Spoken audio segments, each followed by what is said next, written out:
श्री कृष्ण कन्हैया लाल की जय।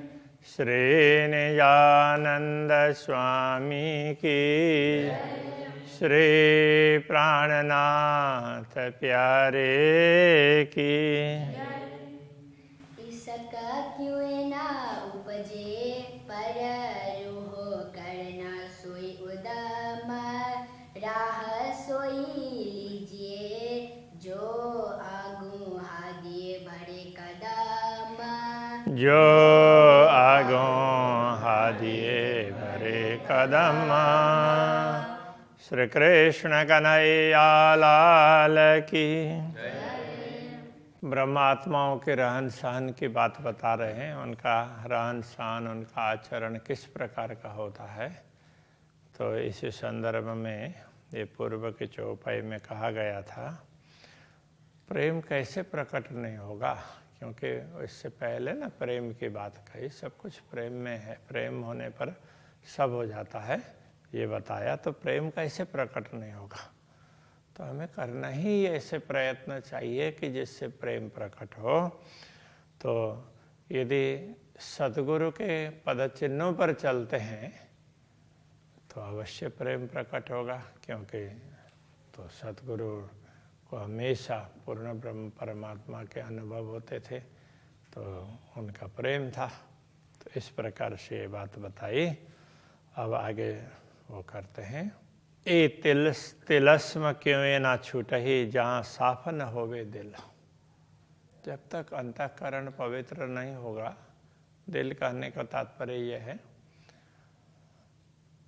तब तक ये तिलस्म वैसे तिलिस्मी है, तो जादू का ऐसे ही बनाया हुआ ना, तो ये कुछ है ही नहीं और ऐसे ही बना दिया, फट कर दिया, हो गया इस तरह से। तो कल्पना कर दी तो हो गया ये दुनिया। क्यों ना छूटे, ये किसी प्रकार छूटने वाली नहीं है। जब तक हृदय पवित्र नहीं होगा तब तक दुनिया का मोह नहीं छूटेगा। अरस दिल अपना करके चलिए रसूल शामिल। अरस दिल अपना करके, अपने दिल को परमधाम बना करके। तो अब यहाँ रसूल का अर्थ होता है मार्गदर्शक। मुसलमानों को समझाते हैं तो उन्होंने जिनको रसूल समझाए वो करना पड़ेगा, और हिंदू समझेंगे तो जो उनको मार्गदर्शक मिले उनको समझना होगा। तो इस तरीके से अब हम सोचें कि हमारा मार्गदर्शक कौन है, तो सबके मार्गदर्शक होते हैं। तो सद्गुरु श्री देवचंद्र जी महाराज श्री कृष्ण प्रणामी परंपरा के मार्गदर्शक हैं।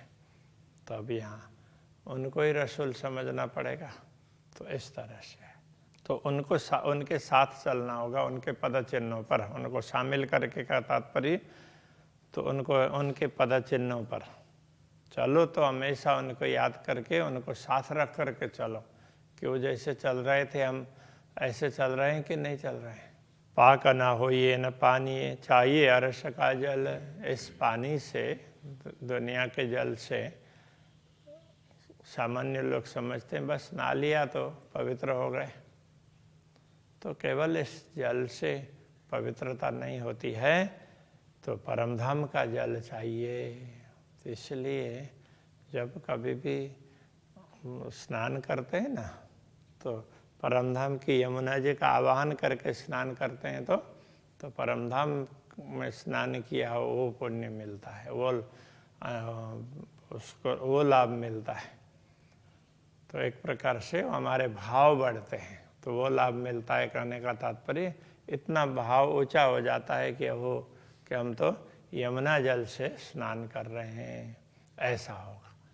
तो वैसे भी उसमें है कि जिन लोगों को परमधाम का ख्याल नहीं है, तो वो यही सोचते हैं कि सारे तीर्थों का जल तो हमारे सामने जैसे बाल्टी है, तो वो बाल्टी में पानी भर करके नहाना अच्छा होता है।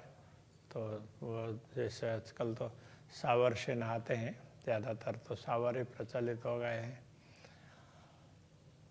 किंतु वैसे उसके हिसाब से बोलते हैं शरीर के लाभ के हिसाब से। तो बाल्टी में पानी भरा हो और फिर तो ऐसे उसमें मग से उठा करके या लोटा से उठा करके, अब उसके भी तरीके होते हैं स्नान करने के। तो पहले मुंह धोया, तो उसके बाद में पैर में कमर से नीचे का स्नान करना होता है, फिर हाथ ऐसे ये धोने होते हैं, तो उसके बाद में सिर और फिर पूरे शरीर में डालना होता है। तो ये क्रम से करते हैं तो फिर कई बार वो जो शरीर में अंदर वायु का संचार होता है वो कुपित नहीं होता है। और इसमें गलती करते हैं तो कई बार वो सर्वाइकल हैं, दूसरे शरीर में दूसरे पेन हैं, वो होने लग जाते हैं। तो ये नहाने का तरीका है। तो अब यहाँ कहते हैं कि वो परमधाम के जल से, ये समझ लो पवित्रता तो परमधाम के जल में, तो वो प्रेम का जल है, तो प्रेम में मस्त होंगे तो पवित्रता होगी। नाई हक के जमाल में, तो वो प्रेम कैसे प्रकट होगा? पूर्ण ब्रह्म परमात्मा के स्वरूप का चिंतन करो और इतना दिव्य स्वरूप है, बस उसमें तुम ओतप्रोत हो जाओगे, तब हो ये निर्मल, तब निर्मल हो सकोगे। तो हमेशा तो पूर्ण ब्रह्म परमात्मा के तेज पुंज के अंदर ही अपने आप को पाओगे तो निर्मल हो ही जाओगे। तो ये कह रहे हैं। तो इसका तात्पर्य ये नहीं है कि लौकिक जल से स्नान नहीं करना चाहिए, किंतु उतने से पवित्र हो गए ऐसा नहीं समझना चाहिए कि वो परमधाम के जल से हम पवित्र होंगे। तो वो परमधाम का जल यमुना जी का जल है, तो वो प्रेम का जल है। तो अक्षरातीत के स्वरूप का चिंतन करेंगे तो हम पवित्र होंगे। पाक होना इन्हें जीमी और न कोई उपाय, इस दुनिया में पवित्र होने का दूसरा उपाय नहीं है। लीजिए राह रसूल इसके, तब देवे रसूल पहुँचाए। अब यह रसूल का तात्पर्य मार्गदर्शक, तो हम समझते हैं तो सतगुरु, तो सतगुरु की राह, तो उन्होंने जो मार्ग दिखाया उसके अनुसार चलो। इसलिए सतगुरु चरण को क्षेत्र है कहते हैं ना। तो सतगुरु के चरण ही हमारे क्षेत्र, कहने का तात्पर्य उन्होंने जैसे कदम रखे उस प्रकार से हमें कदम रख करके चलना चाहिए। तब देवे रसूल पहुँचाए, तब जब सतगुरु के कदम के अनुसार चलेंगे तो आगे आगे चल रहे हैं, हम पीछे पीछे, तो वो जहाँ पहुँचेंगे तो हम भी तो वहीं पहुँच जाएंगे ना, तो आराम से पहुँचा देंगे। ऐसी सोच हमारी होगी कि हम सतगुरु के मार्गदर्शन पर चल रहे हैं, उनके पद चिन्हों पर, तो हम पार पहुँच ही जाएंगे, उसमें कोई कठिनाई नहीं रहेगी। अब कहूँ शरीयत मोमिनो जिन लई हकीकत हक। अब ब्रह्मा आत्माओं के शरीयत का तात्पर्य कर्म, उनकी बात करते हैं जिन्होंने यथार्थता को समझ लिया है। परमात्मा सत्य है और दुनिया मिथ्या है, इस यथार्थता को जिन्होंने समझ लिया, यहाँ हकीकत करने का तात्पर्य यथार्थ, तो इस यथार्थता को समझ लिया तो उनका आचरण, उनके कर्म कैसे होंगे, वो कैसे कार्य करेंगे, तो वो बता रहे हैं। हक के दिल की मार्फत ए तीन में हुए वे शक। तो हक के दिल की, पूर्ण ब्रह्म परमात्मा के हृदय का मार्फत का तात्पर्य तो रहस्य भी होता है। वो रहस्य क्या है? तो वो प्रेम। तो प्रेम को यही समझ सकते हैं, ये तीन में हुए बेशक, उनमें ही निश्चित रूप से उनमें ही ये प्रेम होता है। पूर्ण ब्रह्म परमात्मा के हृदय का प्रेम है, वो तो वही स्वीकार करती है, वही ग्रहण करती है। मोमिन ऊजू जब करे पीठ देवे दो जान को। तो मोमिन ऊजू बोलते हैं कि जैसे मुसलमानों में, क्योंकि यहाँ ये उसमें कुरान और उसमें जो मोमिनों की बात तो वहाँ की गई है, तो इसलिए कह रहे हैं तुम जो जिसके लिए मोमिन कहते वो ये नहीं है, तो वो तो नाम मोमिन का लेते हैं और काम गलत सलत कर लेते हैं।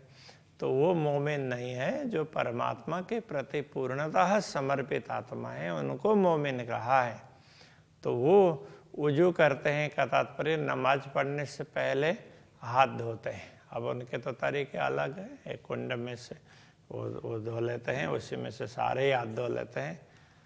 तो अब वो ठीक है, तो उनका तरीका होगा, लेकिन वो प्रार्थना करने से पहले तो शरीर को शुद्ध बनाना चाहिए, मुख्य बात ये है।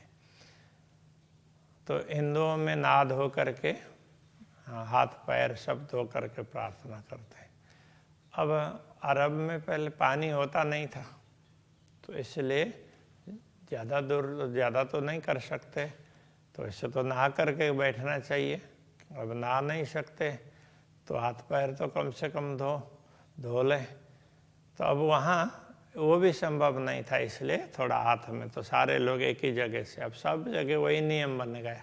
जहाँ वो उसमें तालाब में जाएंगे तो भी तो उतना ही वही करेंगे। अब वो तो अब एक परिपाटी बन गए, इसलिए ऐसा करते हैं। तो कहते हैं मोमिन उजू जब करे पीठ देवे दो जहान को। दोनों जहान का तात्पर्य दोनों जहां, दुनिया, दोनों दुनिया।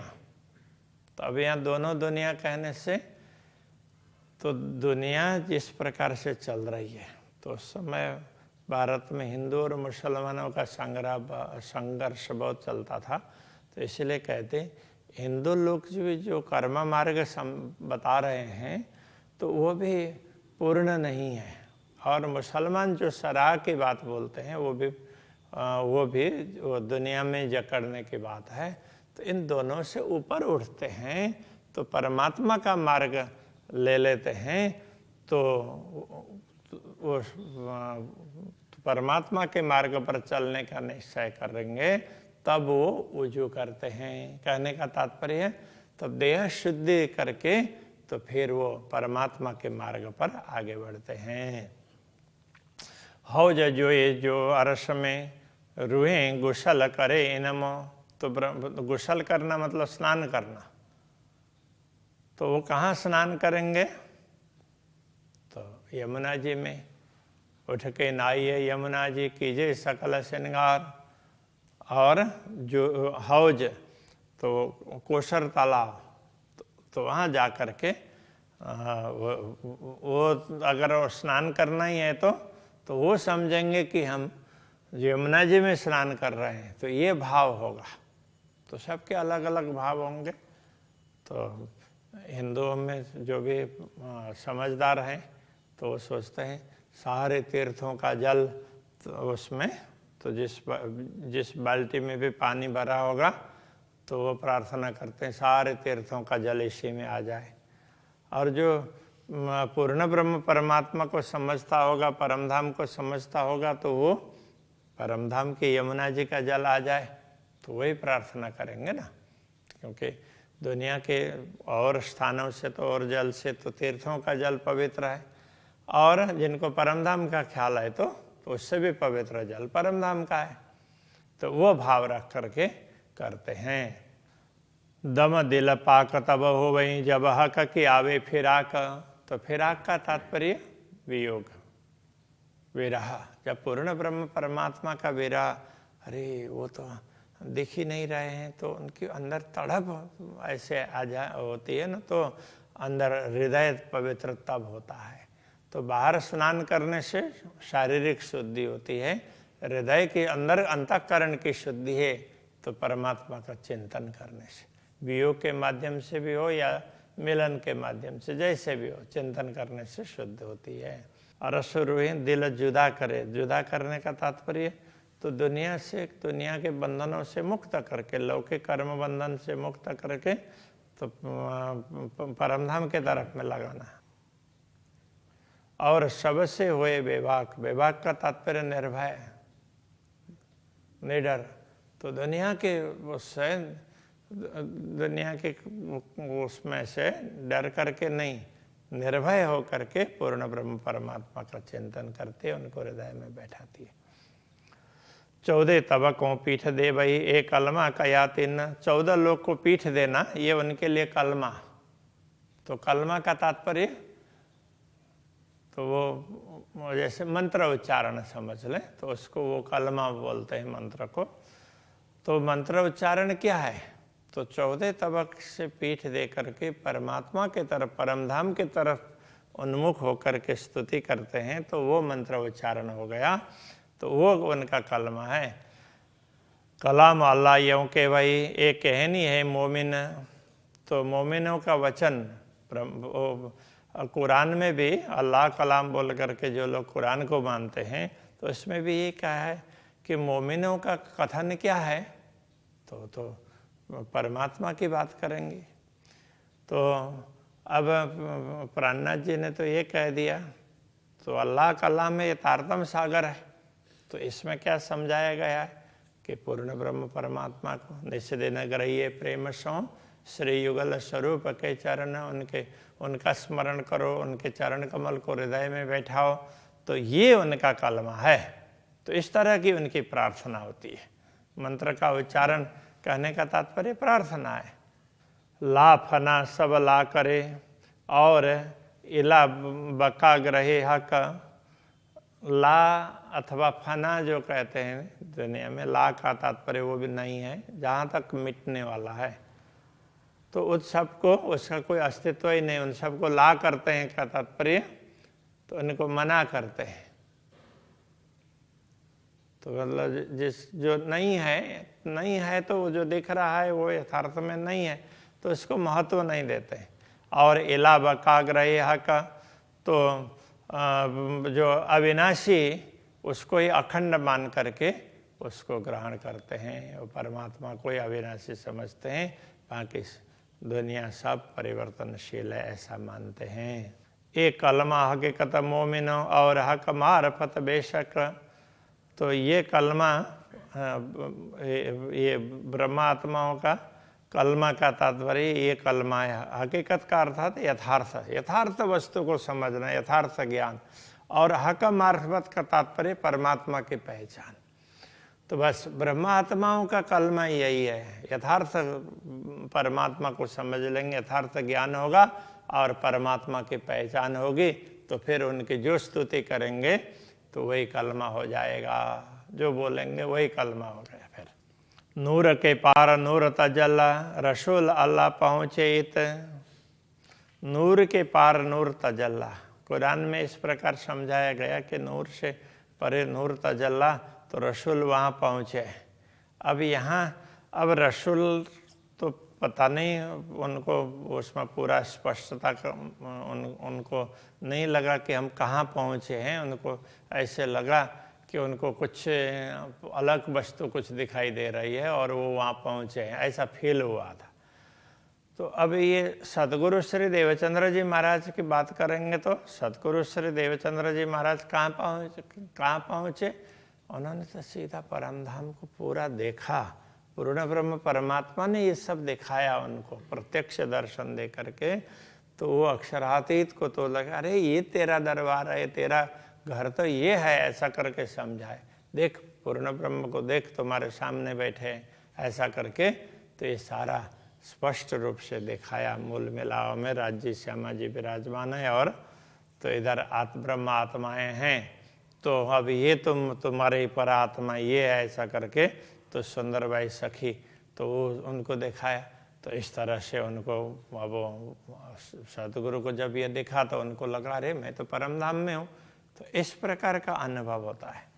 सतगुरु वहाँ पहुँचे, मोमिन उतरे नूर बिलंद से, ऐसी ऊंचे दिव्य धाम से ब्रह्मात्माएं उतरी हैं। सो याई कल में पहुँचे बाहेदत्त। अब इन्हीं वचनों से वो अपने मूल में पहुँचती है, अद्वैत भाव को समझती है।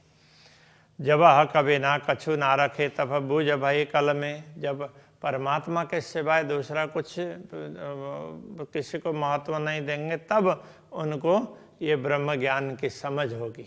कलमा को बुझ होना मतलब समझना, बुझ जाना, समझ जाना।